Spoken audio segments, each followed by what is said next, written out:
प्रसाद लाड साहेबांनी गोमातेच्या संदर्भामध्ये या ठिकाणी एक मुद्दा मांडला। मला सभागृहाच्या माध्यमातून एक महत्त्वाची गोष्ट सांगायची आहे।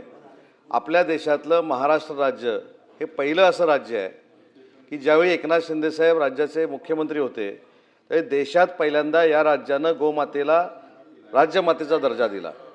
त्याच्यामुळं गोमातेबद्दल असलेला आदर हा जसा लाड साहेबांच्या मनामध्ये आहे तसाच आमच्या सगळ्यांच्या मनामध्ये आहे। आज प्रवीण दरेकर साहेब कदाचित सभागृहामध्ये नसल्यामुळे त्यांची जबाबदारी प्रसाद लाड साहेबांनी स्वीकारलेली आहे। जसं प्रवीण दरेकर साहेबांना प्रत्येक विषयामध्ये बोलण्याचा जन्मसिद्ध हक्क आहे तसा आता ते नसल्यामुळं तो अधिकार सगळा लाड साहेबांनी घेतला आहे।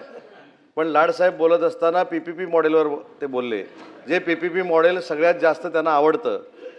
त्याच्यामुळे PPP मॉडेलवर घनकचऱ्याचा प्रकल्प घ्यायचा की पैसे खर्च करून घ्यायचा याचा शासन निर्णय घेईल आणि नंतर जो काही त्याच्यामध्ये निर्णय घ्यायचा आहे तो प्रसाद लाड साहेबांनी घ्यावा ही माझी सभागृहात त्याला विनंती आहे।